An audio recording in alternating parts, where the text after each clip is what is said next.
Hello, and welcome to this week's episode of the Atheist Experience. It's Sunday, March 28th, and we're broadcasting live from Austin, Texas. I'm Tracie Harris, and today I'm joined by co-host Martin Wagner. Hello. This is a call-in program. We'll have the number up on the stream shortly. If you're not watching this program live, you can tune in on Sundays from 4:30 to 6 p.m. and watch us on Time Warner and Grand Cable Channel 16, or you can watch the show over the internet from just about anywhere via Ustream or Channel Austin Stream. For more information, visit the show's website, www.atheist-experience.com. Be sure to check out the fact page at the site that covers some of our most common questions we receive from viewers. Also at our website, you can access past episodes by clicking on the archive link, and you can see full episodes of the show at Blip TV, or you can subscribe to our audio podcast. We're sponsored by the Atheist Community of Austin, a nonprofit educational organization promoting positive atheism and the separation of church and state. ACA has weekly meetings at Romeo's on Barton Springs Road every Sunday from 11:30 to 1, except for the first Sunday of each month, which is reserved for our lecture series held at the Austin History Center on 9th and Guadalupe. Lectures begin at 12:15 p.m., and the next lecture will be April 11th. For more information about ACA, visit the website at www.atheist-community.org. In addition to this program, ACA sponsors a bi-weekly audio podcast called The Non-Prophets. That's NONPROPHETS. You can download past episodes from the website, www.nonprofitsradio.com. The show will be live on April 10th from 2 to 3:30 p.m. If you'd prefer sending us an email rather than giving a call live, you can send comments or questions to tv@atheist-community.org. In addition to our media outreach programs, ACA also sponsors a number of social events, including an atheist happy hour on Thursdays at 7 p.m. at the Dog and Duck on 17th in Guadalupe. We also meet for dinner after the show at Threadgill's downtown location, 301 West Riverside Drive, starting at around 6:30 p.m. Be sure to check out the unofficial show blog at atheistexperience.blogspot.com, as well as the comprehensive counter-apologetics wiki at ironchariots.org.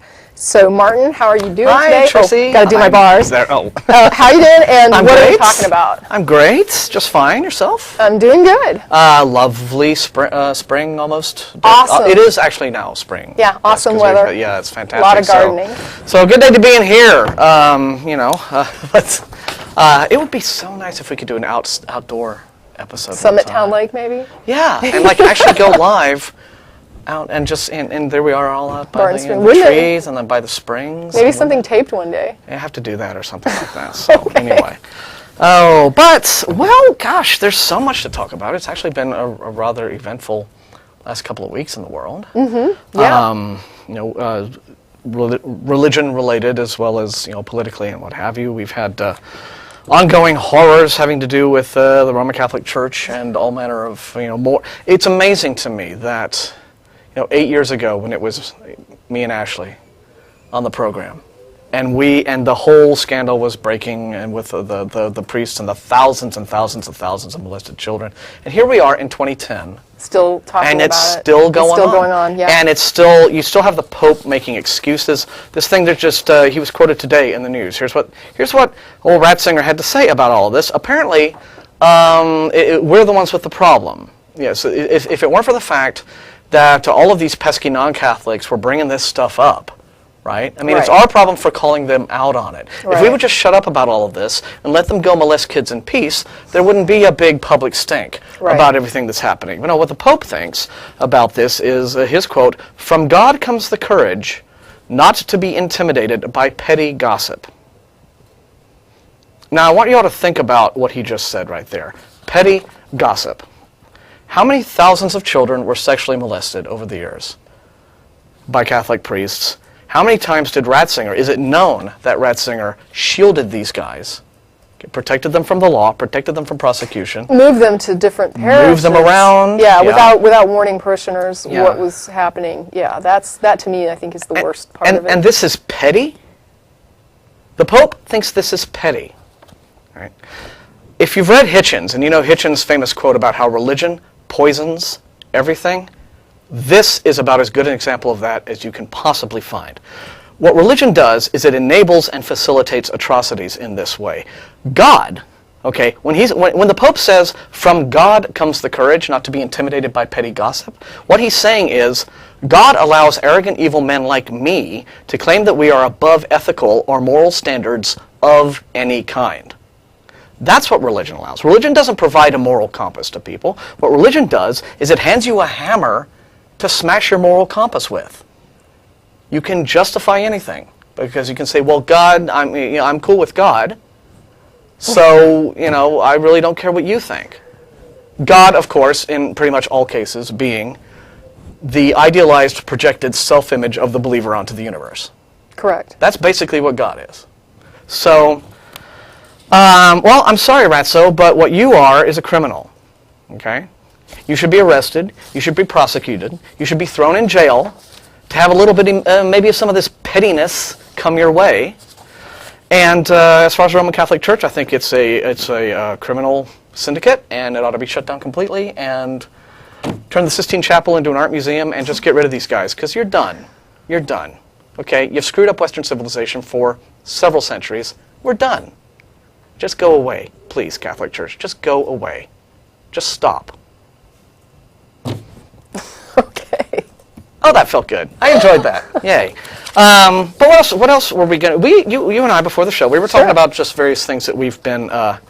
Well, before we go into something else, I just want to say this reminded me of something that I didn't think about when we were talking pre-show. I did watch one of the great debates with, I think it was Hitchens and another gentleman, and I apologize, I can't remember his name, and then there were two leaders, Catholic leaders, and they were talking about, is the church a force for good in the world, I think was the label of it. Yeah. And I remember... That didn't work out too well for them, did it? No, it didn't. But when Hitchens got up, of course, one of the main things that he hit was the no condom policy in AIDS-ravaged Africa, where there's a huge mission there. Not only that, but the Pope going there and claiming that condoms would actually spread AIDS more. Right. Just it was horrendous. But I do remember that there was a gentleman and a woman that were representing the Catholic Church, and when the woman got up, she said something similar to what you just read as far as that quote, which was, "Oh, I knew." When someone got up there that they were going to bring up this condom and AIDS in Africa thing. And it was one of the two gentlemen, either Hitchens or his partner, when they got up, said, it's sort of like somebody who's in jail for theft, getting before having a lawyer come up and say, well, I knew somebody was going to bring up this, prior record. All your crimes I did, yeah. And it's interesting that that a person can look at this horrible harm that's being done due to a direct doctrinal preaching, and then turn around and say, I can't believe people are going to call us on this. And in this case, they think they're above it. Right. Now, in this case, it's a little different because I understand that that's not like a doctrinal directive to molest children, as opposed to the condom issue, which really is a doctrinal directive. It's a direct harm caused as a result of Orthodox doctrine. Yeah, but it's a kind of rationalization. Right. But my new tongue. The idea that there's something wrong with being critical of it. Yeah, the whole rationalizations kick in about, well, we can do whatever we want because... How can you not expect criticism for something that causes so much harm? I mean, you need to expect that kind of criticism. If you don't like being called out on the things you do, don't do them. Right. I mean, you'd think that would be a basic principle? Or at least show some level of understanding for why people would be critical of something that you've done when it causes harm. Yeah. I mean, a little bit of contrition, even a tiny bit. Or I would even say compassion. Yeah. Right. I mean, for me and you, we're looking at this and we're not even involved. But imagine your feelings if you had been molested. How aggravating that quote would be. Yeah, it's aggravating is a mild way to put it, but I mean, to me, that kind of slap in the face it's a dismissal, toward a victimized child. It's a complete dismissal of a traumatic event that literally screws people up for life. I mean, psychologically, you don't get over that kind of thing. And the Pope's just like, petty, what do you call it? Petty... petty gossip. Gossip. Yeah, gossip. Gossip. It's gossip. No, gossip is talking about who, Mary Kay, whatever, the twins, whoever they're banging this week. That's gossip. Okay? You guys banging little kids ain't gossip, it's crime. Yeah. Gossip crime. Big distinction. Right, wow. Well, speaking of like lame rhetorical justifications for things, Right. we get emails, and a lot of our emails are from fans, and we're happy to hear from you. Hi back. We love you guys. And some of our emails are from theists who want to wag their finger at us, or maybe hit us with some new argument that we don't think, that they don't think we've heard before. And sometimes we get quite a lot of emails from atheists who are themselves engaged in discussions with theists, and they're sort of like, well, how do I reply to that one? And then sometimes they'll go on to give us the examples of whatever it is, whatever apologetics they're hearing. And I don't know about you, Trace, but I would suspect that you would agree. I've never heard any real exercise in apologetics that to some degree, or to a very great degree, didn't just involve making a bunch of stuff up, asserting the things that you make up as factual, Right. not feeling that you have to back them up, and then declaring that you've scored a point or a big argumentative victory. Yeah, you pretty much have to make things up because you're talking about things that are, by definition, not examinable or verifiable. Right. And you were talking about earlier, you were dealing with, someone emailed us about problem of evil. Correct. And then I had a guy that I was going to respond to. But first off, what came before the whole, we were, again, talking about the child molestation thing. Right. That always tends to, because that's the most abominable act, I think, Yes. across the board that people can sort of bring up whenever you want to talk about evil. But we got an email from Atheist, and what all did he say about that? Because that actually was not a discussion I was involved in, but in watching the discussion on the list, it just reminded me of so many past discussions on problem of evil. And I know we've done a show, I think it was Russell who did the show on problem of evil, so I don't want to rehash that, but basically the idea is that since bad things happen to innocent people, and by innocent I would say, let's even say an infant, or good people, or people who don't seem to deserve the horrible things that happen to them, however you want to define it, things happen that aren't good all the time, and when that occurs, and you have, the idea of if someone has a model of a God that is all-powerful, all-knowing, and all-loving, you have to ask yourself, how does evil get through the filter? So, is it that God could stop it and doesn't, and chooses not to, or is it that he would stop it but can't? And I think the thing that stuns me is how many people write to us in order to say, I have a response to problem of evil, and then their rebuttal entails either God being unable to stop it and wanting to, or God being able to stop it but not willing to. Yeah. So their rebuttal to problem of evil generally becomes just simply an explanation for why God is willing to allow evil, or how come God can't stop evil. Right. And then they say that's the rebuttal. Admitting that there is a problem does not constitute rebutting it's like, the problem. we understand that it's either allowed or you're right. or can't be stopped. God lets all this stuff happen, you betcha. And one of he has his reasons that we don't get because of our puny human intellect. One of the ones that comes up most often is God wants to allow free will. And I think we were talking before on the idea that it doesn't always involve will.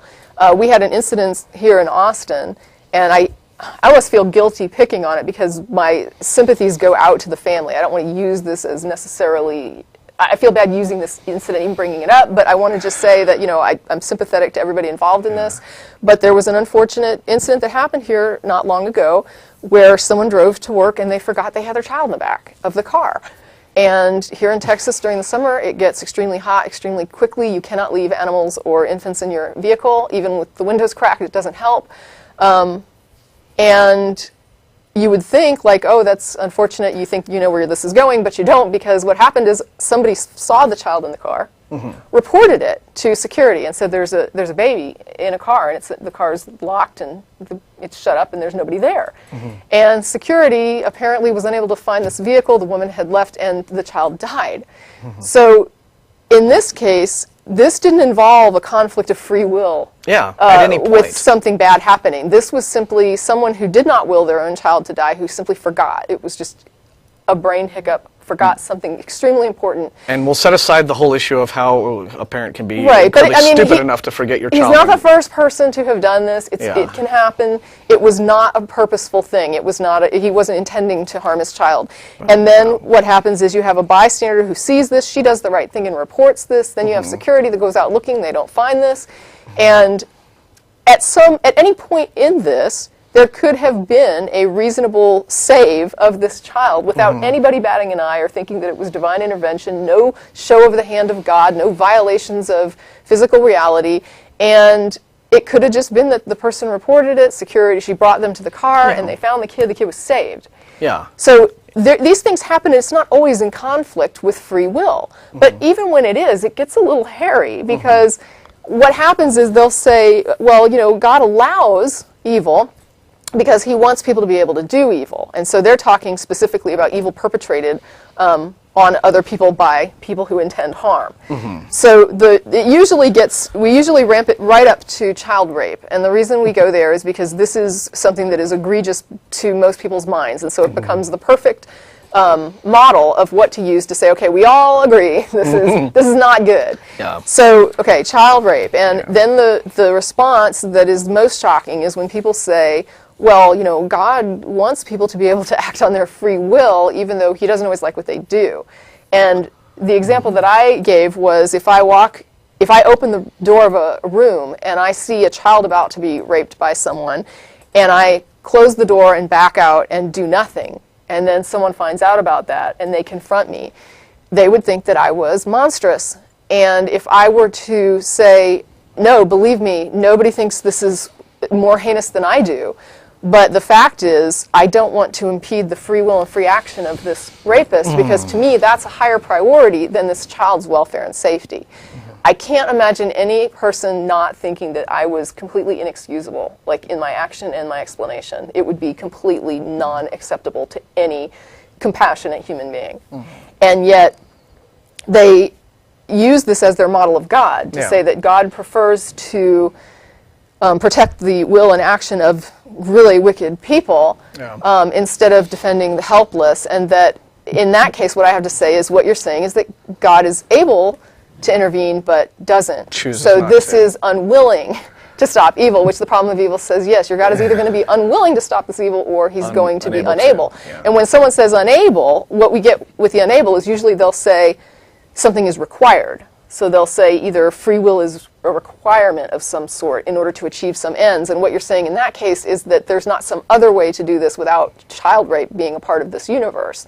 So in other words, God set up this universe in such a way that he's going to let people do what they want to do. Including that. Yeah, including child rape. And then he's going to sort this out later, however he's going to sort it out. But the fact is, there could be a universe where there isn't child rape, and where people still have free will. And usually, I think it was Jeff who brought up to the person that, do you think there's free will in heaven, and is there child rape in heaven? And normally, everybody will say, yes, you have free will in heaven, and no, there's not child rape. And so it's like, okay, well, then you acknowledge that there is such a universe as one that doesn't restrict your free will and doesn't allow for child rape, and yet this is not the universe that we live in, so what gives?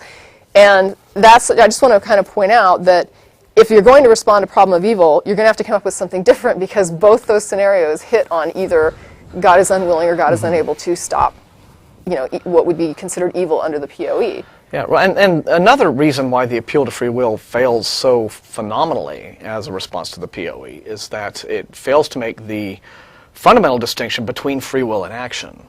Right, I agree. Yeah, free some will. Some people don't separate them. I do. Yeah, well, I think you should, because free will simply implies the ability to make a decision about something, or the ability to want to do something. Correct. Or to have a certain viewpoint or mode of thought. Right. And but it has nothing to do with the ability to act. I imagine that there are millions of paraplegics in the world who want to be able to walk and run and swim and jump and play and do stuff. I mean, that their free will is saying, damn, I wish I could move and get up out of my wheelchair. But that physically they cannot. Okay, so has their free will been impeded? Well, no, it hasn't.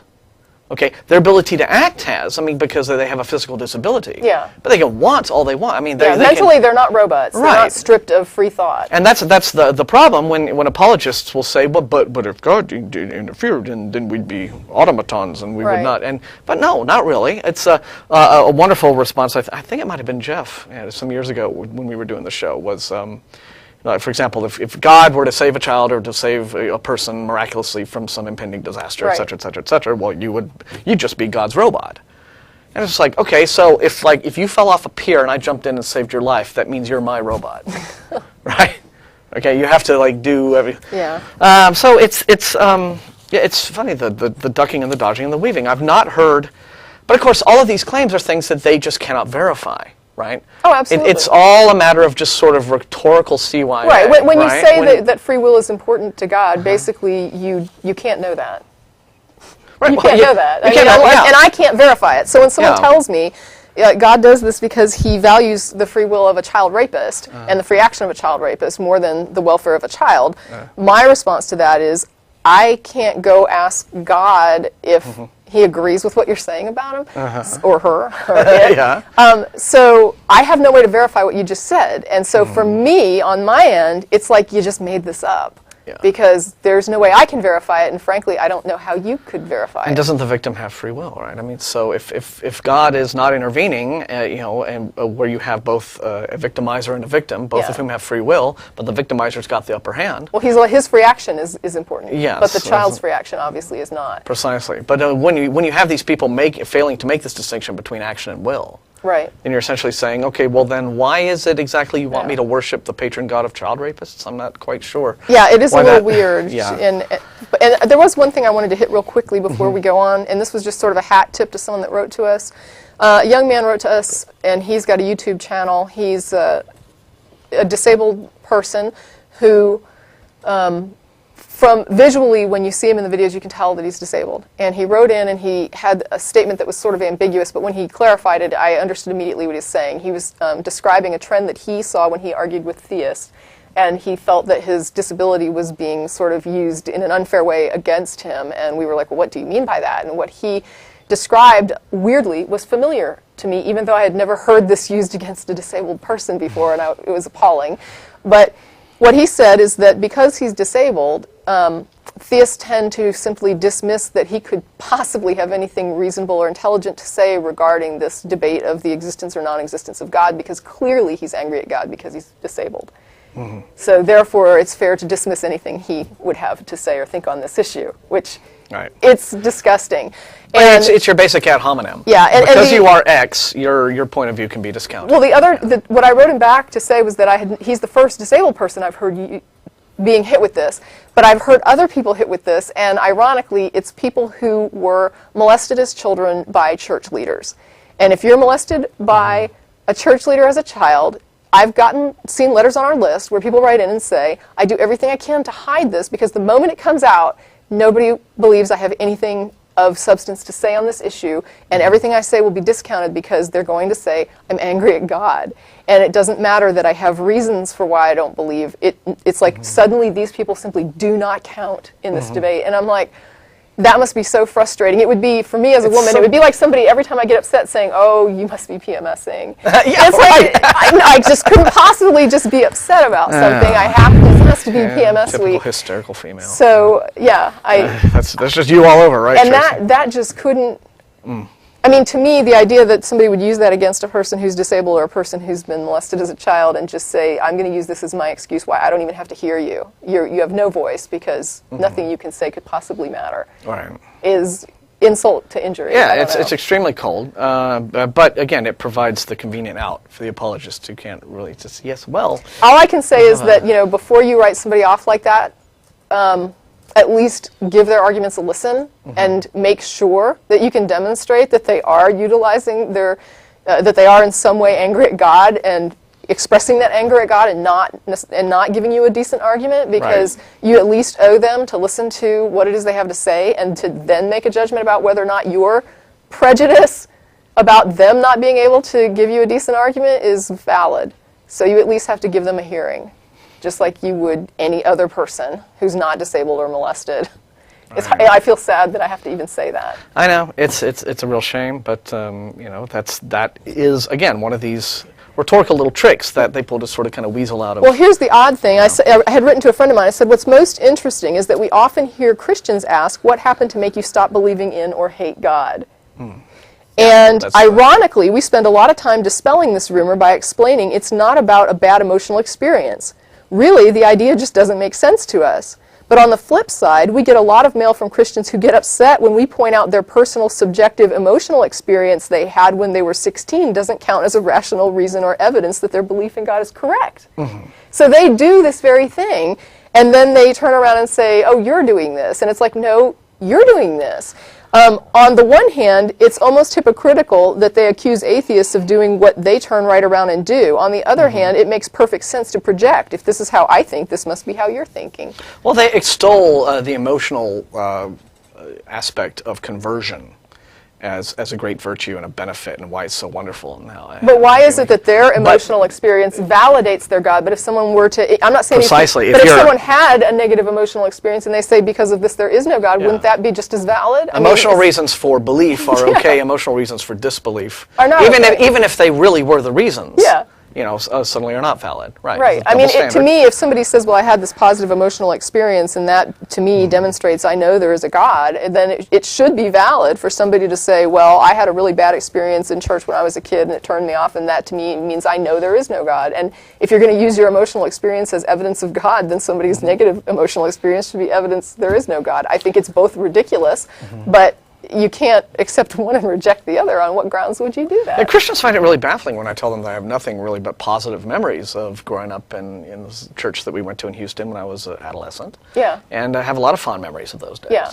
Wow, I was involved. Because the fun that I might have had going to sleep with the lock-ins at the church rec room or camp or whatever we did, or little socials with all that's got nothing to do with the question of whether or not any of this is true. Right. Right. Whether or not the fundamental question of does a God exist is entirely separate.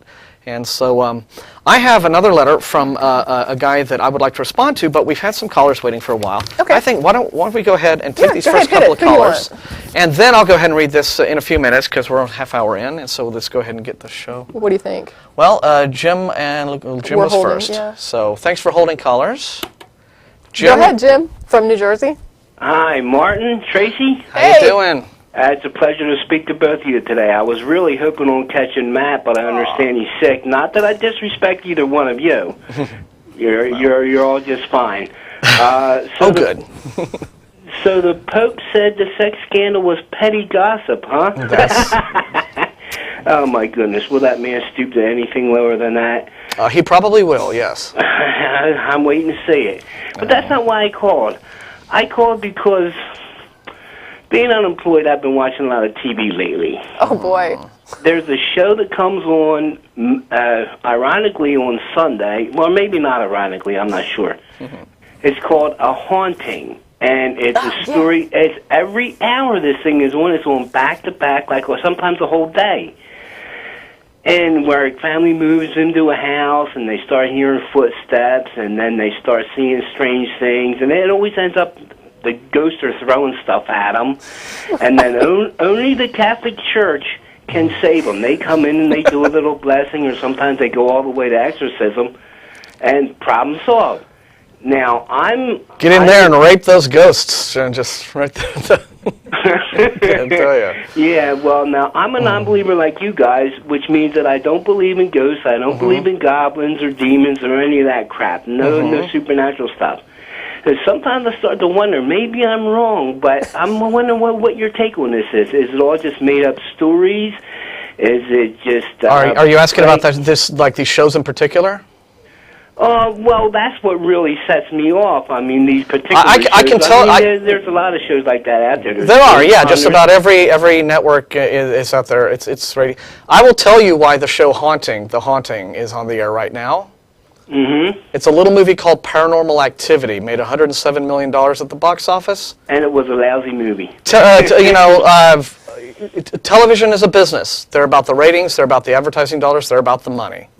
You know, this year it's ghosts. Who knows what it'll be? You know, next year, whatever. That's really what it is.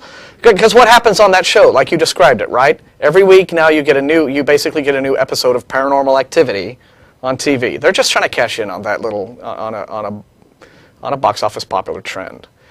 It's entertainment. You're right. Yes, television quite frequently because they don't care, right? They'll blur the line between entertainment and what's fiction and what's fact.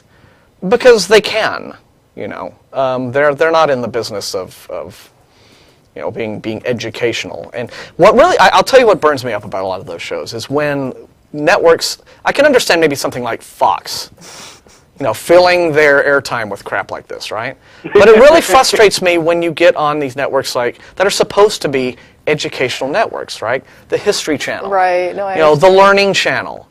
All of these networks, Discovery even.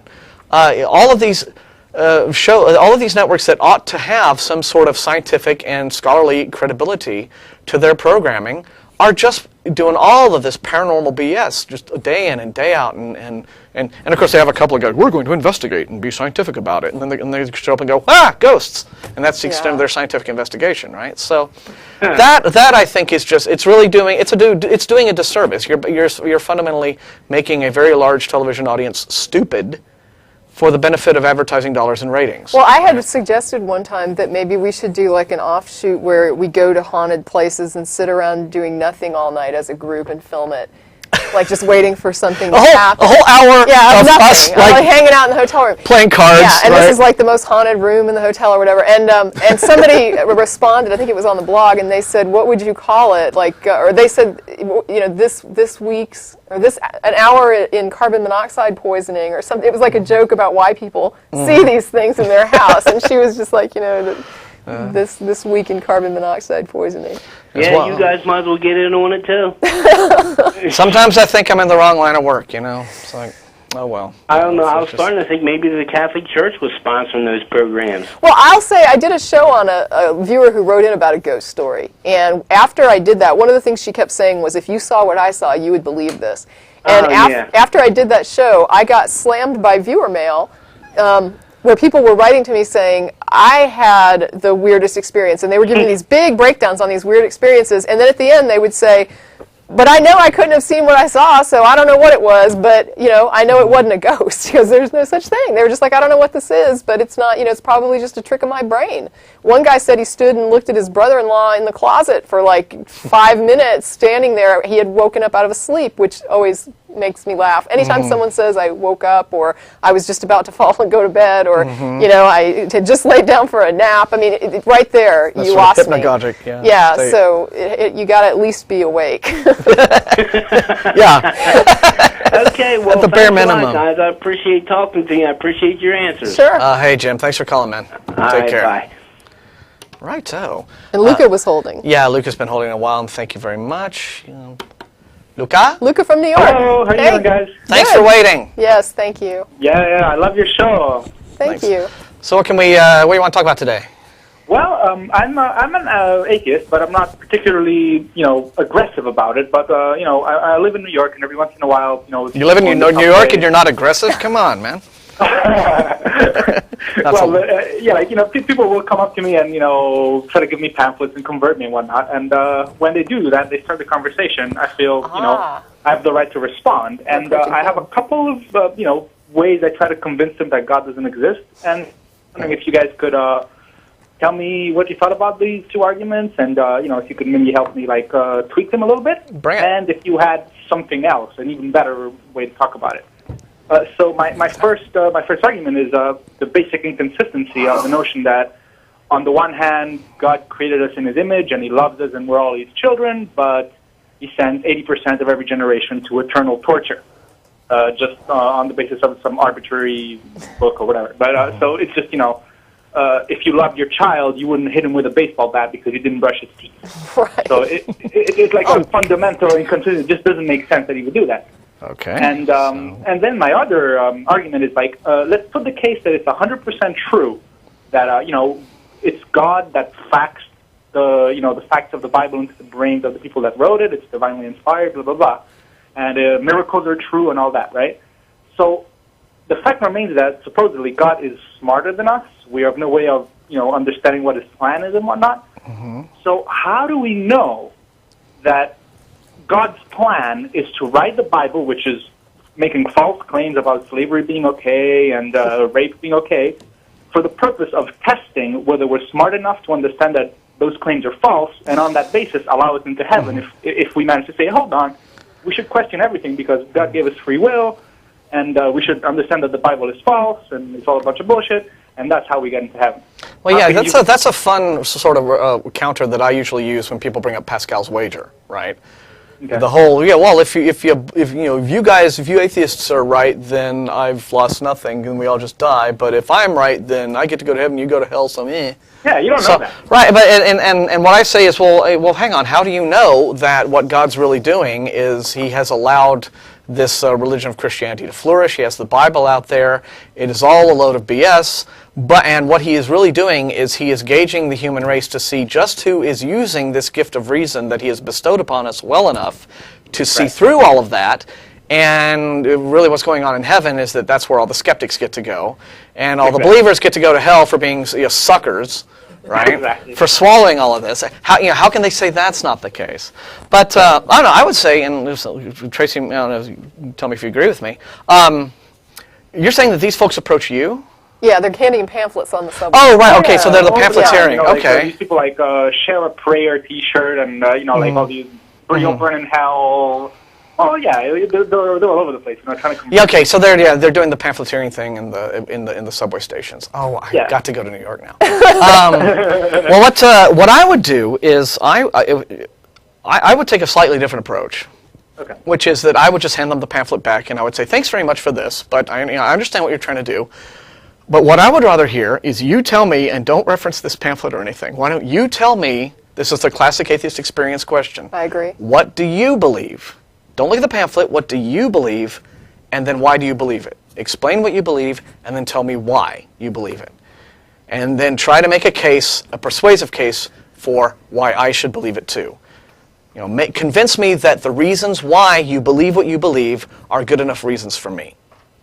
Because a trap that atheists can often fall into when you're arguing with Christians and theists is that you end up bringing up all of these either doctrinal or points about, well, if God's really like this, then why doesn't he do this instead of that other thing? And it's just a quagmire of presupposing God is already existing. Yeah, and it leads into what we're talking about, our general subject of the show today, just sort of apologetics fail, where you're just giving them, because he's a made-up being in the first place, or because they have failed to establish that he is not just a made-up being, you're simply giving them a free ticket to just make stuff up in response to your questions. Well, why does God allow child rearing? And then you get William Lane Craig's thing where, well, God, as you said right here, in one of your examples, he's beyond our understanding, right? God has reasons that we don't get because our puny human brains, which he created, so you would think he would have made them better, and more functional. But apparently he made us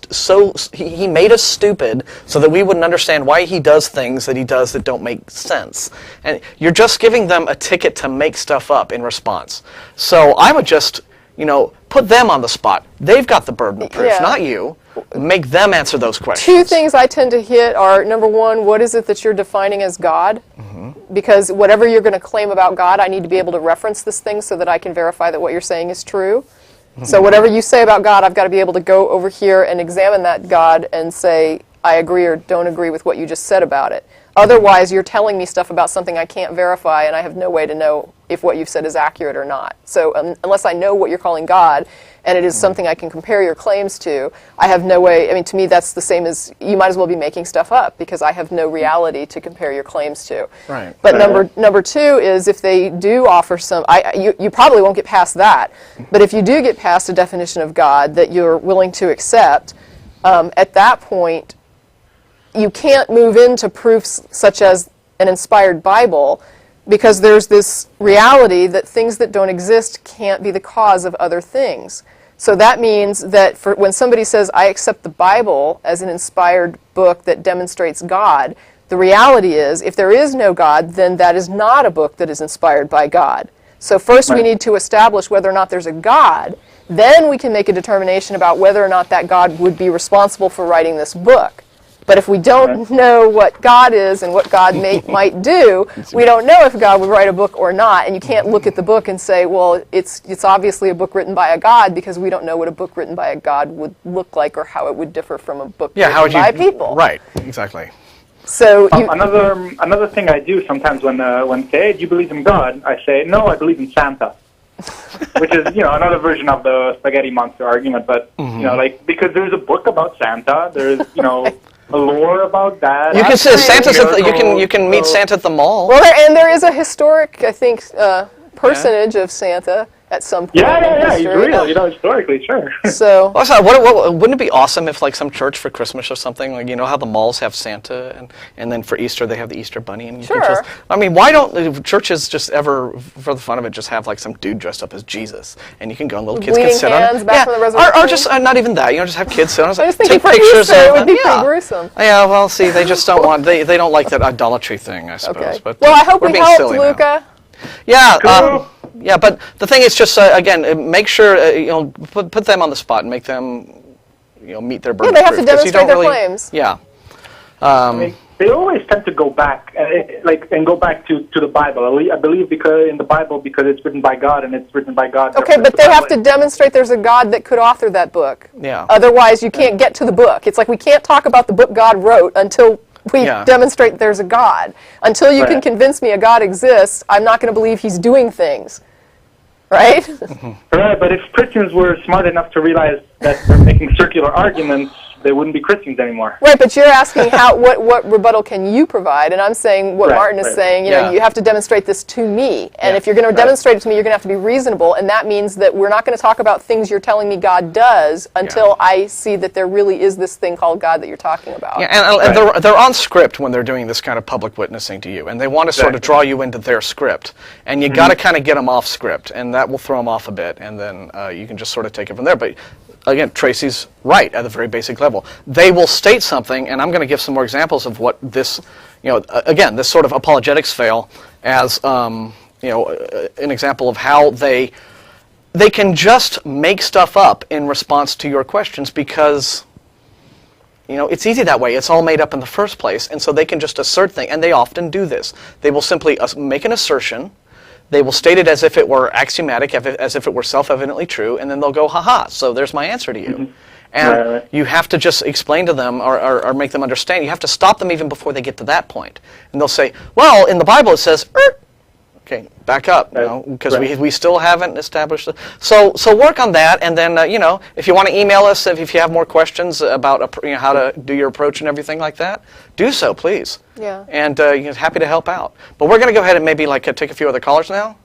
Cool. So, all right, guys. Great talking to you. Thanks a lot. Thank Luca. you. Yeah. Have a go. Okay. I would like to get in. I'm not going to take a long time with this. I'm not going to draw this out because we do have some other folks to get onto. But again, this all ties in. Emails. I mentioned before, we have emails and that we respond to. And I thought, this one just came in, I think, today. Yeah, it came in this morning. And I thought that I wanted to go on the show today and not do my usual thing of, well, I don't have a topic. Let's just, how I am with Matt, right? I thought, well... Because I expect a little more. Yes, you do. And just sort of, because that really hurt last time when you, just left... I've learned my lesson about, Anyway, yes, here's an email that came from a fan in Italy. And his name is, I'll just say Sergey. Yeah, you can go ahead and tell his name. Young guy, and he's essentially, he's an atheist. He's one of our viewers. And I told him that I was going to go ahead and address this today on the program because I thought, well, okay, I can just email him back. But no, this one's a really great one to sort of take down publicly, live, with blood, and pie afterwards. He is in a discussion or an argument with a professor. Okay, now I'm astonished at. I wonder what kind of professor this man can be. Maybe theology. That's possible. Okay, because if this man is a professor, I am astonished to contemplate just how someone this dumb can get a professorship in Italy. Are the educational standards in that? Italy has a wonderful intellectual cultural tradition. And it hurts me to think that there are professors like this apparently out there trying to undermine that. They also have the Holy Roman Catholic Church. Well, yeah, but so there's, I guess, maybe this is a professor of Vatican nonsense, it's whatever. But anyway, Sergey writes us, and he tells us about this discussion he's having with this professor, and he says, and I'm going to be meeting with this guy this week to talk some more about this stuff, and just to go through pretty quickly. Apparently, he pointed this professor towards this website, God is Imaginary, with some, and the professor responds to some of this, and he starts out by saying, and I'm just going to go through this bit by bit quickly to illustrate just where the apologetics fail is happening, okay, and the making stuff up and the equivocating everything. The professor starts out by saying, I'm not going to do the accent, I just got done reading through a few of the God Imaginary proofs, and I have this to say. Most of their proof is against a straw man, and then he goes on sort of pompously to explain what a straw man is. Okay, well, this is fundamentally the courtier's reply that P.C. Myers came up with in response to the people attacking Dawkins for not having this sufficient understanding of complex theology. It's always a skeptic or an atheist will criticize some aspect of Christian belief, and then the believer can just, you have a very shallow and insipid understanding of these things, when in fact it's all extremely deep, and you're not really getting to the meat of it because you're ignorant and you haven't studied Which this kind I still of thing. say is interesting, because without a God to examine, how can you know more than someone else? Well, that's a point, yeah. But anyway, here's the example that was given. We're before we've talked about things like problem of evil, like deliberate acts of evil, like child rape and crimes and things that involve free will. Well, what about natural things, tragedies like cancer? Here's the question that was raised. For instance, a professor responds, why doesn't God answer the prayer to cure cancer? They, those pesky pain in the ass atheists, they argue that it doesn't work. Period. Trouble is, cancer is being cured day by day. It will be cured, now you guys are going to love this, you're going to love this. He says it will be cured within well, first off, he asserts that it will be cured within 100 years for sure, more likely within 20. Glad you're confident about that. Yeah, are you a professor of oncology now? Because he sounds really, probably not. But he says this, listen to this. This is the great part. God is answering the prayers of many righteous people who not only prayed, but backed up their prayers with money, research, dedication, and science. So this is the God helps those who help themselves argument. If you do it yourself and then you thank God. Well, if prayer needs to be backed up with money, research, dedication, and science, why waste time with the prayer part? Isn't it what role does prayer play in any of that? Doesn't Russell use the example of taking 2 aspirin and praying for your headache to go away? Yeah, and the headache went away. That's exactly what this fellow is doing. Okay. So he's saying, yes, God is answering prayers. Okay. It's just people got to do stuff, and when they do stuff, but that's actually God answering the prayer. Yeah. A little odd, yes. But then he goes on and he mentions some stuff that's historically false, actually. He says, if you study the history of medicine and medical research, you'll find that much of it owes its present status to Christians, Christian universities, Christian hospitals, which is actually pretty ahistorical. I mean, the history of medicine is pretty much we have St. Jude's Hospital today. And transcultural. Well, actually, in the Middle Ages, right, which falls within the period that he's about to talk about here. The most, okay, gotcha. In the Middle Ages, the most advanced medicine that was actually going on was coming from the Arab world, the Islamic world. Now, they were still wrong, right, because they were working off Galenism, which came from Greece. And so it's all about the 4 humors and what have you. Oh, yeah, yeah. But this was a time when, so that was actually the most advanced medicine at that time.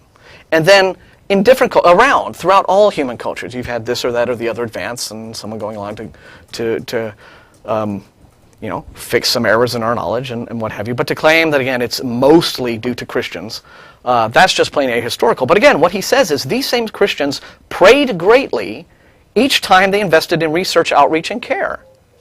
So what did it? Was it he seems to think it's the prayer that did it, and the research, outreach, and care, the actual science that followed the prayer, had really no part. Or did it? I mean, you think this man being a professor would understand that what he's just made is a testable claim. Yeah. Okay? We can do this. We can actually run an experiment. If he's saying that, is he implying that only research that is backed up by prayer ends up having positive results? Right.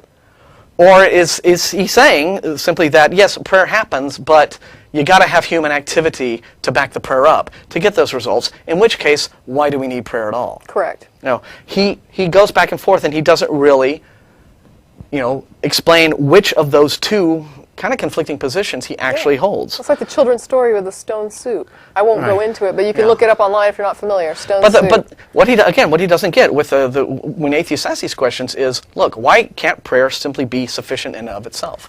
You are essentially talking about. Well, here I'll give a much better example. When he goes on, he goes on to say prayer works, but sometimes very slowly. Okay. And then he goes on to claim that he's annoyed with atheists because we're actually asking, well, why doesn't God answer prayers? We're asking, they're defining, when he says prayer doesn't work, they're defining doesn't work to mean doesn't work magically or doesn't work instantaneously. Sort of like it was described in the Bible. Well, he says, Jesus never said that. He said neither do most Christians. He said you can move a mountain. Yeah, that bit, right? The whole grain of a mustard seed, right? Yeah. But the point is, Mr. Professor, yes, in fact, Christians do claim this. We get calls on this show, and we get emails from people claiming, yes, God answered my prayers, and they describe a miraculous instant event. Women who couldn't have children that were barren in the Old Testament, praying, giving birth to children. But again, what are we doing here? It's called no true Scotsman now, this fallacy. Well, real Christians don't say that. Right. So look at what he gets to do. It's just, imaginary beings are wonderful because you can just keep moving the goalposts and making stuff up to respond to criticisms. Christians say, well, God can do this. Well, if God can do this, how come he doesn't do this, that, and the other thing? Well, I didn't really mean that God does this, right? What God really does is more like this. You see, you can just keep bouncing around. It's just sort of, you spin around and around in a rhetorical cul-de-sac until you're all dizzy and you don't know where the conversation began. But he says, prayer works, but sometimes it works very slowly. To God, the Bible says 1,000 years is as a day. Since the year 1010, just think how much has been cured. It's amazing. And in just one day of God's time. Isn't that awesome? It's awesome for God, but what about all the people that died in that 1,000 years? No, I'm just, in terms of like this sort of bogus argument, right? Look at what he's able to do, because he can just make this stuff up. So he can respond to atheist criticisms of why doesn't God just cure stuff instantaneously? Well, he says, well, God really does. It's just that instantaneously to God is 1,000 years to us. So he really is answering prayers instantaneously. It is wild that this is coming out of Italy with a history of miracle belief. Right. Again, but you can just sort of deny these things, right? You can just do this kind of, when you have an imaginary being that you are trying to defend, you defend him with these fantastic flights of imagination.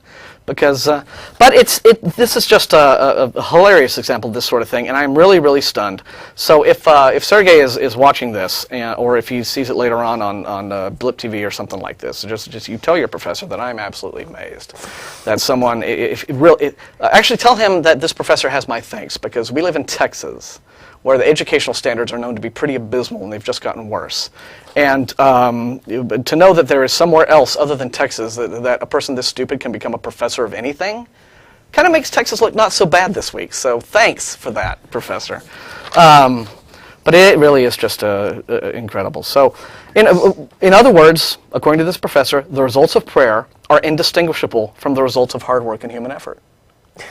I would agree. Yeah, it's all the same. So I think they are indistinguishable. So that's just some of the apologetics fail that we get in emails, and that some of our viewers and listeners tell us that they hear, and email us some more. But shall we go ahead and take another call? Yeah, let's do some calls. Let's do. We have Hunter on line 3. Are you with us? Yeah. How you doing? I'm doing good. I was just wondering, do you believe in evolution in the Big Bang Theory? Well, first off, evolution and Big Bang Theory are sort of scientific subjects, so the belief doesn't really come into the thing. It's more, what can be demonstrated through evidence and what have you. So in terms of accepting evolution and Big Bang Theory as being where the evidence is pointing to us at this time, yeah, we accept those fields of science.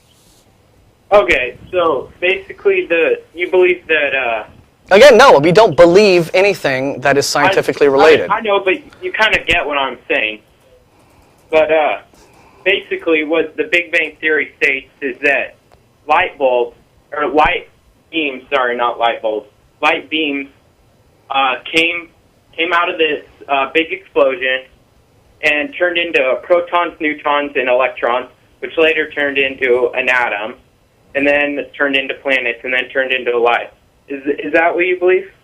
I think that what you ought to do is look up Big Bang Theory on the internet. You can find a lot of sites, a lot of cosmological sites, a lot of sites having to do with astronomy and physics. That will go into pretty easy to explain detail as to what physicists will tell you the Big Bang Theory actually says. The idea that to the universe, at some point, all of the matter in the universe was contained in either a singularity or some point, and that either through a quantum event or what have you, this singularity became unstable, it expanded. And remember, all that the Big Bang Theory states is it discusses an expansion event. Okay, Yeah, it's not. The universe is continuously expanding. Yeah, and so at that point, but we are not physicists. Yeah. Okay. Honestly, this has nothing to do with why I would believe or not believe in a God. Yeah. Okay. Well, let's go to evolutionary. I think that the Cambrian explosion completely blows evolution like out of the water. That's because you don't understand the Cambrian explosion. Explosion states that life happens spontaneously. No, it didn't. No, it does not say anything about that. Well, over a few, I don't know, was it like 1 year or something like About that? 80 to 100 million years is the period that is referred to as the Cambrian explosion. Are you sure about that? Yes, I'm quite sure about that. What you need to do is go to actual science sources, websites and actual science books. Don't go to these creationist sources, okay, that are full of, and I'll be quite honest with you here. These are people in the creationist sources who have a vested interest in lying to you about what science says, because what they are doing is attempting to shore up a particular set of religious beliefs and a particular, shall we say, literalistic set of religious interpretation of Bible and Scripture, and trying to claim that that is scientifically supported. A great many Christians, and in fact some of the best scientists out there who are theists, like Ken Miller, Francisco Alea, guys like that, will fully, these are the guys out there who are doing the best refutations of some creationist claims, such as the claim against, a claim about irreducible complexity, or the Cambrian explosion, or what have you. They point out where these things are very deliberately being misrepresented by creationist sources. And so what I would suggest... I actually looked it up, I just looked up Cambrian explosion, and it said it happened in a short period of time. And what is the source? What is a very short period of time. Well, what source was that? The thing about the Cambrian explosion... No, answer my question. What source was that told you it was a short period of time, as in 1 year? What was that source? I'd have to go look it up. You want me to take the time to look it up? No, honestly, what you need to do is know where you're getting your information from. Yeah. You get something off of the internet. You say, "Oh, it says this." You don't even look to understand what you don't see what the source is. You don't remember what the source is. I could look up all that, but it would take up way too much paper. Well, I'm trying to save the trees. No, the point is you need to know where you're getting your information from, and then you need to be able to understand if that is an actual reliable source or not. Well, the other question is, have you presented a biologist with this, and what was the response you were given? Have you asked somebody who's an evolutionary biologist what they make of this, and what did they respond? At a university or something. Yes, my teacher actually said that it... What grade are you in? Wait. The thing about the Cambrian explosion is that single-celled organisms turned into spineless organisms, and there's nothing in between. It doesn't say that either. Of anything in between. It doesn't say that either. Everything that you think you know about the Cambrian explosion is wrong. There's no fossils. They searched in Japan for a Hunter, long time, Hunter, and they found no fossils. There's a hold button. Hunter, I'm going to cut you off here in a minute. You are getting incorrect information. You are stating things about the Cambrian explosion that are demonstrably false. And what I'm telling you to do... on many sites. No, you don't even know what these sites are. First it was one, now you're saying there are many. I think you're sitting there lying to me, Hunter. I don't think you've studied any of this at all. I don't think you've studied this stuff at all. If you have studied this stuff at all, then what you need to do, if you want to be honest about this pursuit, if you really want to understand what evolution says, instead of just finding reasons to reject it by looking at creationist sources that are spreading falsehoods, you will look at all these different sources. But you can't even name your sources. You're simply telling us, I saw this online. Well, who wrote what you saw online? Who told you that there is no fossil record? Who told you that there is no line of lineage that we can trace? Who told you that this all happened in 1 year? Was this person an actual biologist, an actual paleontologist? And do you believe that evolutionary biologists have issued no response to any of your concerns? Yes. You know, and your high school teacher is not the person you need to be asking. You need to be writing to somebody who can answer this, who has an upper level degree in this field. It's preferably somebody who's teaching at the university level in biology. So do you understand what we're saying to you, Hunter? Do you understand what we're saying to you? Is he still there? Of sources. When there's so many sites. See, you haven't even, you're just trying to talk over us with your creationist bilge, and you're not really interested in understanding this stuff. So frankly, we're tired of you. So who else do we have now? Brian and... Brian in Pennsylvania. Brian, you on? Hello. How are you doing? Thank you for waiting. I think you've been waiting a long time, and we're very sorry. This isn't Brian. This isn't Brian? No, this is Matt. Matt? Number 2? Oh, I hit 2. Oh. I thought I hit 1. That's all right, because the longer you keep me on hold, the more crap I want to say. Yeah. You sound sick as a dog, dude. Man, you really weren't lying, were you? I was only calling to thank Tracie for stepping in at the last minute. You're welcome. My trip to Washington State, while I had a great time and enjoyed myself there and enjoyed the talk, I caught something on the plane and I've been sick in bed. So, quickly, since there's a whole bunch, and I don't want to take up the show even though I'm not on, I'll just hit my quick notes. Awesome job on the problem of evil. Love the examples that both of you gave, and I'll steal them, as you well know. That's okay. Just pay us later. On the caller talking about this could all be a test of, for example, intelligence, and you mentioned that it might be skeptics going to heaven.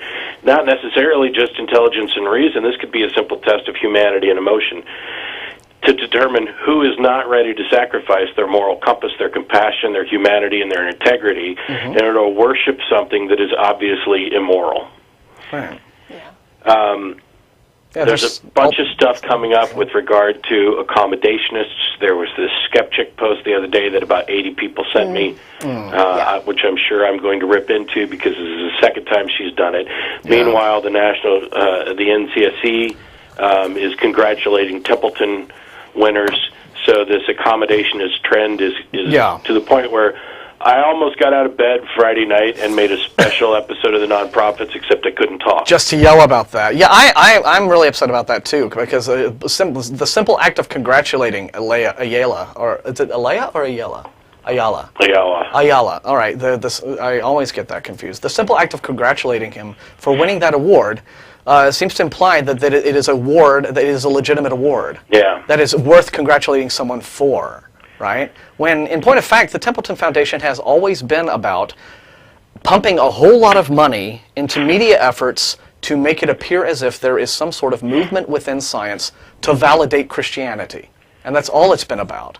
And, if there's any actual evidence there, that's fine. But for someone like Ayala, who comes out, immediately spouts this non-overlapping magisteria stuff of saying, oh, well, science and religion talk about two different areas of human endeavor. And to hand him an award for that and say, there you go, great understanding of our spiritual heritage or whatever the crap it is. And then for the NCSA to say, congratulations on winning that award? It baffles me. It's like... I got 3 other quick things, and then I'm going back to bed. It's like the National Organization of Women giving, Maxim Magazine some award for, congratulations on winning, Dick Penis Magazine of the Year or whatever. Because it's awesome, guys. It makes no sense. So that award wasn't supposed to be announced yet. They just sent me the mailer the other day. Oh, okay. So we weren't going to announce that yet, but thanks. I'm gonna kind of take issue with Martin a little bit on the issue of believe. I believe evolution is true. I believe the Big Bang is the best explanation, as long as we're just talking about believe in the simplest context, which is accepting that a claim is true or most likely true. Mm-hmm. So I'm not as, I do understand your point, but I'm not as don't know, phobic about the word believe. It's going to imply some kind of, irrational belief. There are plenty of rational beliefs. Right, but remember, as you just mentioned with this whole accommodationist trend and what have you, I think that just for basic semantic purposes, I prefer to make the distinction simply because we now have too much of this going on. Well, your scientific beliefs are no better than my Jesus beliefs, and the whole Creation Museum is founded on that rubbish and this sort of false equivocation. So, and see, I may seem like I'm too anal about it, but that's just kind of where I am with it. Yeah, the reason I go the other way on it is because as soon as I say, yeah, I believe that, then that gives them the opportunity to say that, your beliefs is just as irrational as mine, and then I can go on to demonstrate exactly why they're not. Mm-hmm. The last 2 little bits on Hunter with the Cambrian explosion. Everybody should just Google Index of Creationist Claims. Mm-hmm. This one's number 300. The Cambrian explosion, you're talking 5 to 10 million years is that time period. Yeah, I've heard up to 80. There was complex life prior to it. There are transitional fossils within the Cambrian explosion. Not all phyla appear within it. It's not what the creationists are cracking it up to be by a long shot. No. And the last thing, several people keep sending me emails.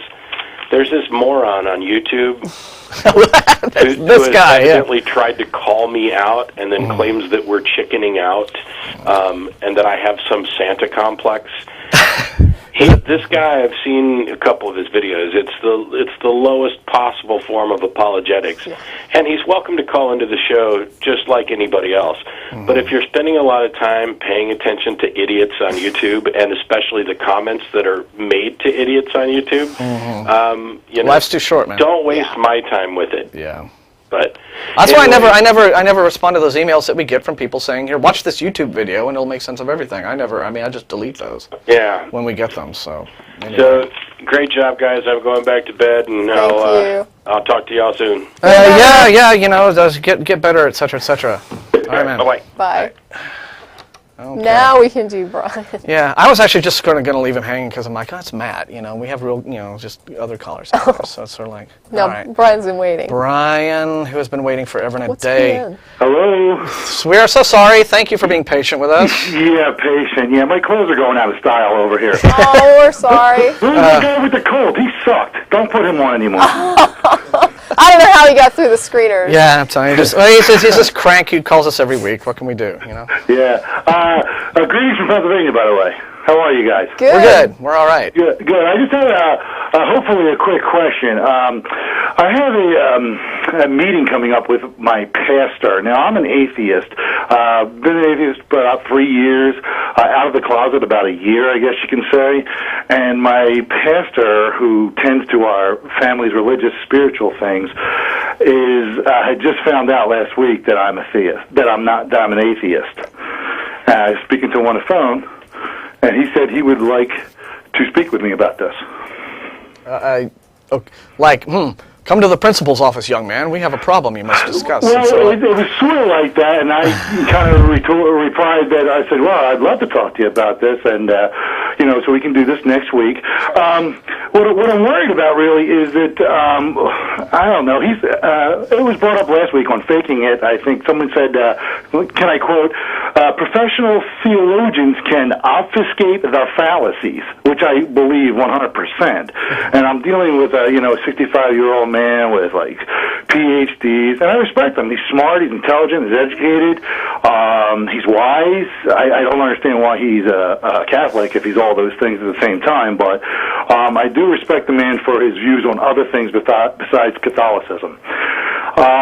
So I'm just kind of waiting for the other shoe to drop. I think I'm going to run up against some kind of zinger, and I feel like I'm almost preparing for battle. I've watched a lot of Atheist Experience videos, and the Iron Chariots. Are you part of that, Morton? Right? Well, I don't actually contribute to it. I mean, it is a thing that we started up on this. ACA puts it out, but I haven't actually done any editing or any contributions to it. I just enjoy reading it.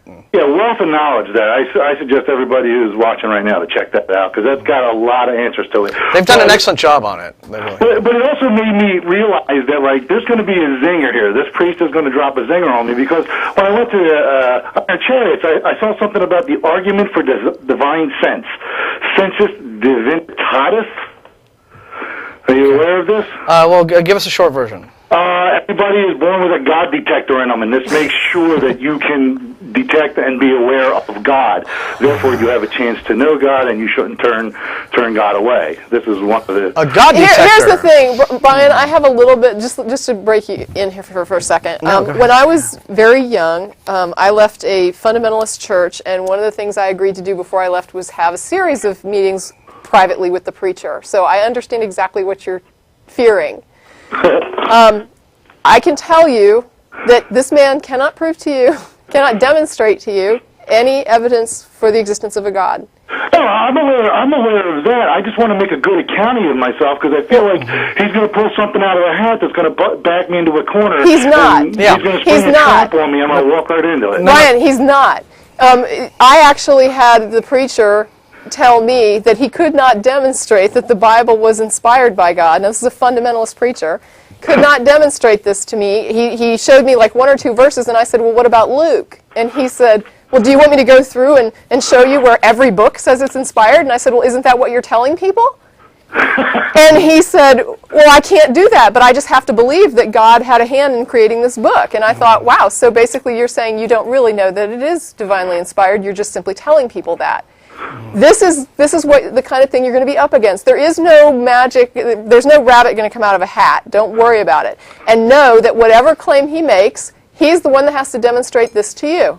You are not in a position to demonstrate anything. You just simply have to sit back and say, how do you know what you're saying is true? Brian does have a valid concern, though, in that in order to compensate for this lack, right? Apologists will quite often, engage in pull little rhetorical stunts to try to put the atheists on the defensive, and this is common, and that worries me. Yeah, and that's what Brian is concerned about, and so I think the key is to just always make sure that you're holding his feet to the fire, and again, don't let him draw you into his script. Okay, you just keep remembering that he is the guy with the burden of proof here. He is the one claiming that there's an invisible magic man in the sky. Right. Okay, who can poof universes into existence with an act of will, but apparently he can't cure cancer unless people do science. That sort of thing. Right. So just start with what do you believe and why do you believe it, and then just don't let that go. And as much as if you see him trying to sort of skirt around it, always steer him back on course. Just say, yes, I understand that, but just as Tracie just said, and as we just saw in the conversation with Hunter, it's like Hunter's making all these creationist claims. I'm like, well, where did you get that claim, Hunter? Well, I don't know. Do you want me to just go look it up? No, you should know. If you are reading a claim, accepting that claim as valid, and then trying to introduce that claim into your own arguments. Right. But you don't even remember who said it, and if that was even a qualified person to have said it in the first place in terms of their credentials. Right. Those sorts of things. Well, so Tracie's dead right. Yeah, the other frustrating thing is that he's coming at this from, if I can disprove evolution and Big Bang, there's going to be a God. And that's not where it goes. Yeah. I'm still sitting here now, even if I agree 100%, and sometimes I will just do that with people. Let's say Big Bang, evolution, false tomorrow, okay? We find out it's all false. Now, what's your point and where's your demonstration of God? Yeah. Right, where's your God, right. Well, the thing that gets me is, I think you touched on this earlier, Martin, and I think you nailed it for me. I find that the free will bomb is dropped quite often. Oh, free will, free will, free will. That's all you hear, as if that one word can make up for everything and prove God exists. Mm-hmm. And I think you're right when you say that, just because you're aware of something doesn't mean you're going to take that course of action. Mm-hmm. Or that you even can.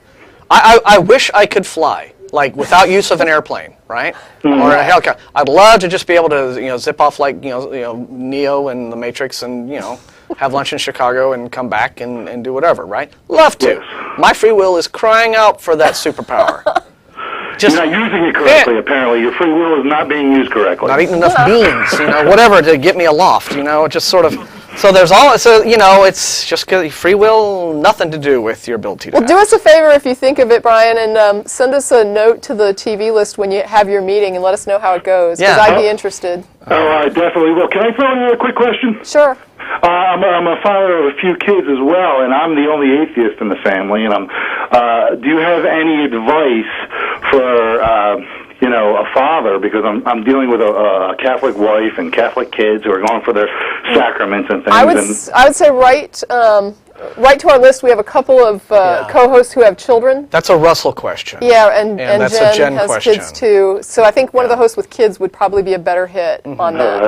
I would just talk. I mean, I would just be 100% honest at all times with your kids, and then if they bring up little questions that they hear from religious upbringing, talk to them quite openly about it. Don't tell them, that's, in point of fact, Jeffrey, that's all BS. Is basically what I'm saying to my kids is, do you really think that's true, and why do you think that? And if all they can come up with is somebody told me, I say, well, maybe you got to do a little bit more of your research. We talk about Bigfoot, ghosts, we talk about all those haunting shows that seem to be very popular we were talking about earlier, and I'm just like, do you really think that's true? And ask Russell about that, because Russell actually has a really good story about his little boy encountering like Spider-Man for the first time, and working out this whole make-believe versus the real world difference in his little mind. So it's just talk to them. Call back when they're on, and they'll be happy to. Right. One more thing. Add Aaron on. You need more YouTube atheists on, please. Guys, follow them. And thank you for your time, guys. I really appreciate it. Brian. That was a lot of fun. Thank you. Okay. Bye-bye. We got Leo, I think, was next on the lineup. Has Leo been waiting? And Leo was before Ali. Correct. Indeed. So that's 3. I want to make sure I don't hit the That's wrong. all right. Leo? Hello. Hello. You're on the air. Thank you for calling. Oh, thank you. Hi, Martin. We spoke a few weeks ago when Dr. Darrell Ray was there. Oh, right. Do I? Okay. I do remember that. Yes. Yeah. Brilliant. I wanted to talk, bring it back to what you were discussing at the beginning of the show. You were talking a bit about the talk lecture on Intelligence Squared with Stephen Fry and Christopher Hitchens. Yes. And Ann Whitcomb, and you couldn't remember their names. Yes, thank you. No problem, because Stephen Fry is quite a big, iconic character in the UK. I love Stephen Fry. He's fantastic. Yes. And Ann Whitcomb, apart from having a terrible shrill voice, I don't know if you know this about her, but she used to belong to the Anglican Church. I did not know. And then when the Anglican Church decided they would allow women to become priests in the Anglican Church, that's when she chose to move to the Catholic Church, because she said that the women could not divinely ordain or represent Jesus as ministers, whatever. Self-hating, misogynistic woman. Yeah, so a bit of a bit about that, but there was a few things actually I wanted to talk about. The thing you were talking about, the Pope.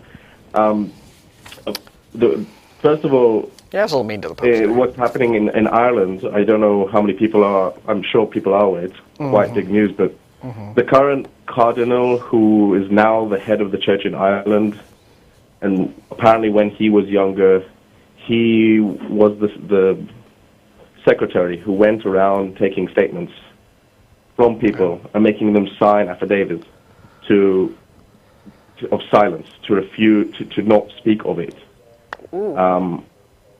at all. And then when it came out recently, and now he was taken to court on that, and he was asked to resign, he said he doesn't think this is a resigning offense. So that was one big issue that's been happening with him. What's even worse was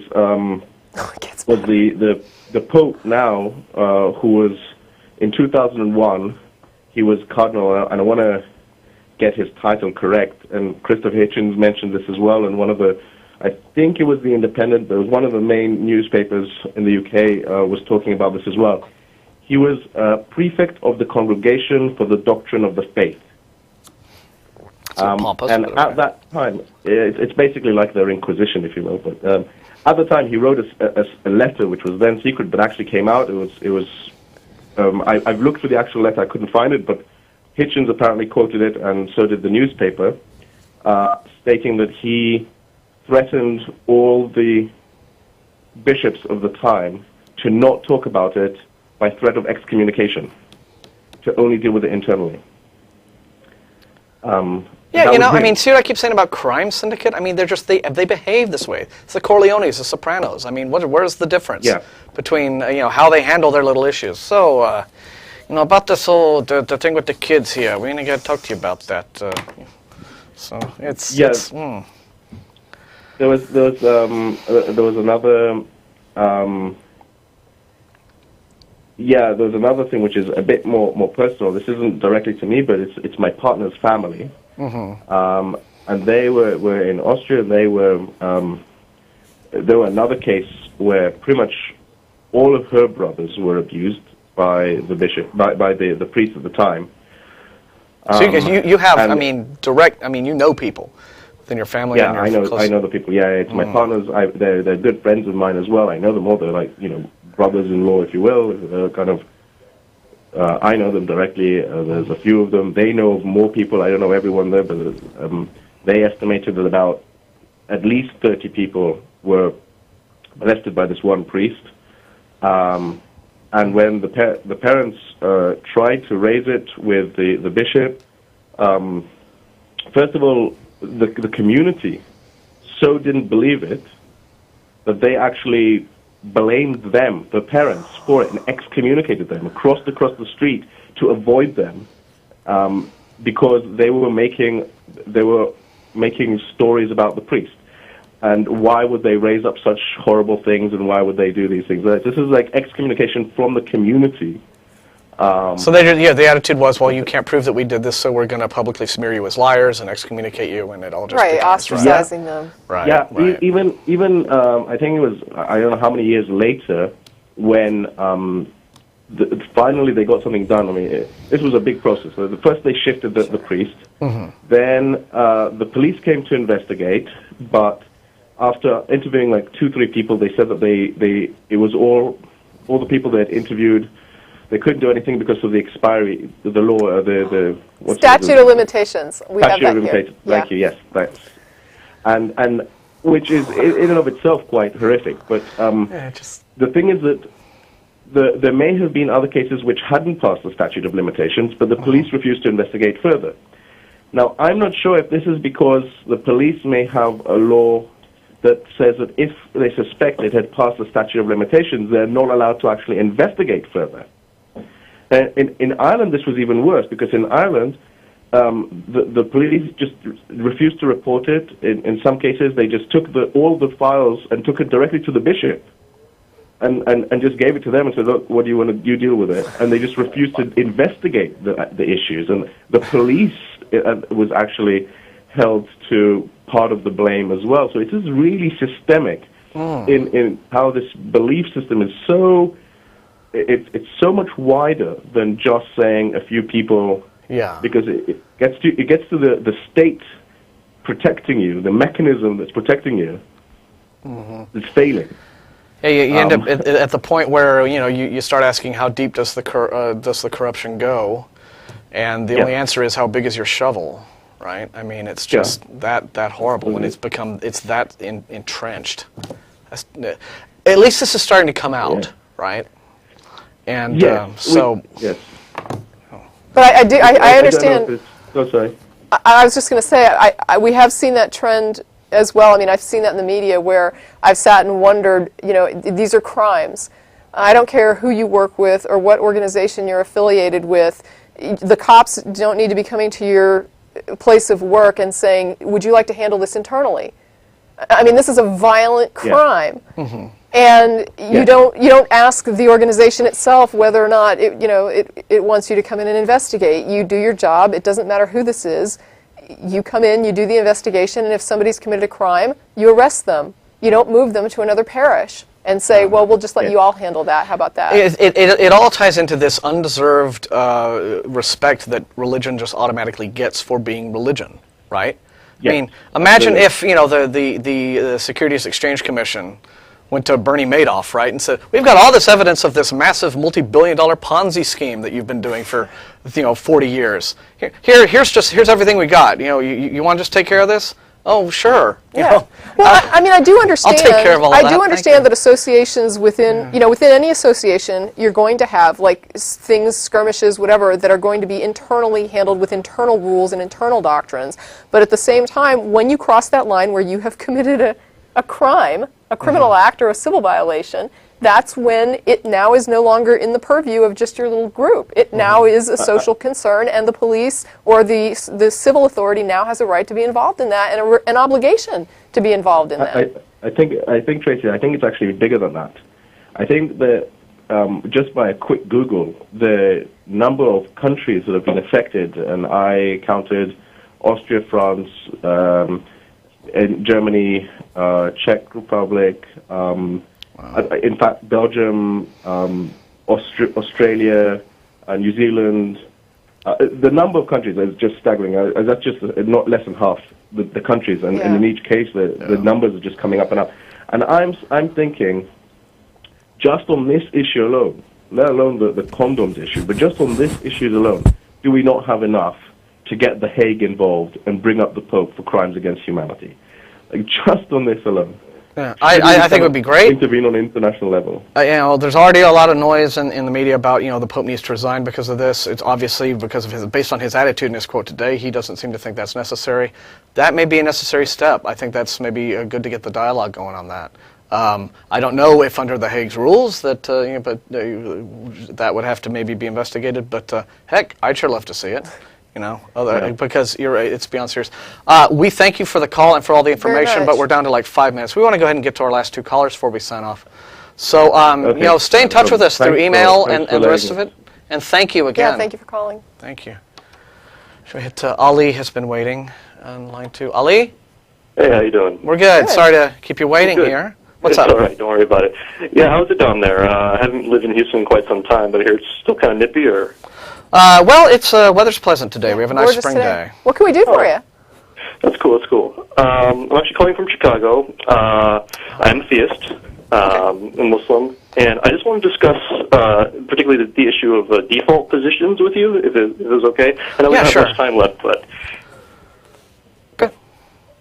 Anyways, actually, I've been thinking about this issue for quite some time, and I just wanted to relate that I really don't. I understand sort of the atheist perspective on how atheism is the default position, but my belief in God, I think, is actually predicated more on a default position, and I kind of feel bad because after hearing Brian talk about God radar or whatever, it's kind of hurting my argument right now. But I hope to give more of a kind of a deeper. Hopefully a deeper argument if we have the time. Well, let's see how much you can do in 60 seconds, and then we'll take it from there, okay? 60 seconds, okay. And we're sorry, we should have got, here we go, the theist caller, that everyone in the chat room's yelling at us to get on the air. And but go ahead. All right, anyways, I think that default positions cannot be predicated on lack of belief, because if that were the case, the belief that atheism is the default position would actually precede atheism itself. Therefore, I could say basically I lack the belief that atheism is the default position, and therefore I do not have to accept atheism as the default position. So it would seem better to say that we predicate default positions on beliefs rather. So. Actually, I think that what we should do is predicate default positions on where the evidence lies as pertains to any particular claim. For example, again, what should be the default position on I have an invisible magic elf living in my sock drawer? Mm-hmm. I mean, should the default position on that be not believing it, or should the default position be believing it? I would suggest that the default position on that kind of claim would be I am going to reserve belief until there is sufficient evidence to make that it makes sense to believe that there is such an elf living in my sock drawer. And so that would be, so I would use evidence as the benchmark from that. So. Certainly. I think it's implicit with everybody to say that, I have to give reasons for whatever I'm claiming. Mm-hmm. And I think that also extends to atheists as well, especially when they claim theism, that they're irrational, etc. Well, tell you what, you want to call next week and talk to Matt? Because we're going off. I would love to have got a sign. Thanks, man. Thanks for the crew. Oh.